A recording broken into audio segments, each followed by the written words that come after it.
నమస్తే. Donald Trump India మీద 50% tariff పెంచడానికి సిద్ధమయ్యాడు. టారిఫ్ అంటే ఏంటి?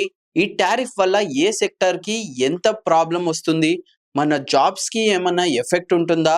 ఇప్పుడు డీటెయిల్‌గా మీకు ఈ వీడియోలో ఎక్స్‌ప్లెయిన్ చేయబోతున్నాను. మనకు జనరల్‌గా వచ్చే క్వెషన్స్ ఏంటంటే, ట్రంప్ 50% టారిఫ్ అంటే ఏంటి? ఇండియా లాంటి పెద్ద దేశం ఎలా ఈ ప్రాబ్లమ్‌ని ఎదుర్కొంటుంది? మన జీడీపీ గ్రోత్ ఇది ఎంత ఎఫెక్ట్ చేస్తుంది?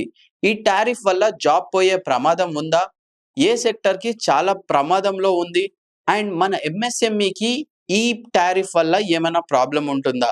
ఈ ప్రాబ్లమ్స్ నుంచి మనం ఎలా సర్వైవ్ అవ్వాలి? 50% టారిఫ్ నిజంగా ఇండియాకి షాక్ లాంటిదే. ట్రంప్ ఎప్పటినుంచో ఇండియా నుంచి వచ్చే ప్రొడక్ట్స్ మీద 50% అడిషనల్ డ్యూటీ ఆర్ టాక్స్‌ని పెట్టడం జరిగింది. కానీ అది ఈ 27th ఆగస్ట్ 2025 నుంచి ఎఫెక్ట్ అవుతుంది. అంటే ఇండియా నుంచి అమెరికాకి ఎక్స్‌పోర్ట్ చేస్తున్న ప్రొడక్ట్స్ మీద చాలా ఎక్కువ టాక్స్ పడుతుందన్నమాట. ఈ టారిఫ్ ఇండియన్ ఎక్స్‌పోర్ట్స్‌లో అప్రాక్సిమేట్‌లీ 66% ఎఫెక్ట్ చూపిస్తుంది. Trump government India Russian crude ఆయిల్‌ని కొంటున్నారు అన్న కోపంతో దానికి ప్రతీకారంగా 50% టారిఫ్‌ని పెట్టిందని చెప్తున్నారు. రష్యాకి అమెరికా ఎలా అయితే శాంక్షన్స్ పెట్టిందో, ఇండియా పైన కూడా అలాంటి శాంక్షన్స్ పెట్టడానికి సిద్ధమవుతుందట. ఈ టారిఫ్ వల్ల మన జీడీపీకి ఎలాంటి ఎఫెక్ట్ ఉంటుంది? ఎక్స్‌పర్ట్స్ చెప్తుంది ఏంటి అంటే, ఈ 50% టారిఫ్ వల్ల ఇండియన్ జీడీపీలో 0.3% నుంచి 0.4% వరకు తగ్గడం జరుగుతుందని. ఇప్పుడు మన ఇండియన్ ఎకానమీ గ్రోత్ 6.4%గా గ్రోత్ అవుతుంది అనుకుంటే, మనం 6%కి తక్కువయ్యే ఛాన్సెస్ ఎక్కువగా ఉంది అని చెప్తున్నారు. ఇది ప్రైవేట్ ఇన్వెస్టర్స్ మరియు మ్యానుఫ్యాక్చర్ గ్రోత్ పై చాలా ప్రభావం చూపిస్తుంది. జాబ్స్ పైన ఎలాంటి ప్రభావం పడుతుంది అనుకుంటున్నారా?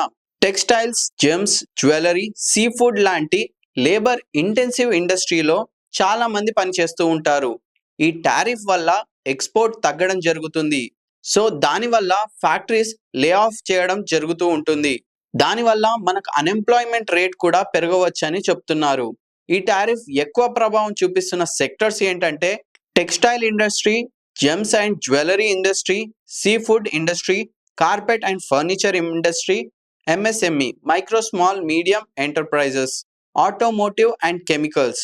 ఎంఎస్ఎంఈ కూడా ఈ టారిఫ్స్ వల్ల చాలా ప్రమాదంలో పడింది. ఎక్స్‌పోర్ట్ ఆర్డర్ వచ్చినా కూడా 50% టారిఫ్ వల్ల ఆర్డర్ తగ్గే ఛాన్సెస్ ఎక్కువగా ఉంటుంది. మన ఇండియన్ గవర్నమెంట్ ఇప్పుడు ఏం చేస్తుంది?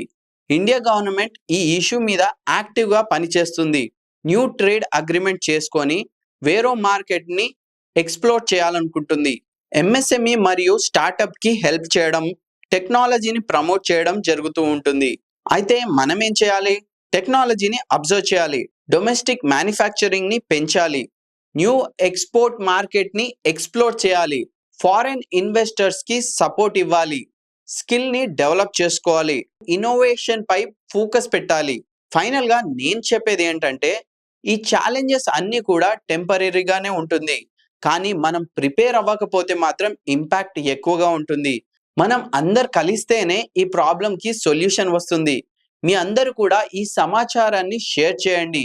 అంతేకాకుండా ఈ ఛానల్‌ని సబ్స్క్రైబ్ చేసుకొని అప్డేట్ కోసం రెడీగా ఉండండి. Jai Hind, Vande Bharat. Thanks for watching. ఏదైనా మిస్ చేసి ఉంటే కామెంట్ చేయండి.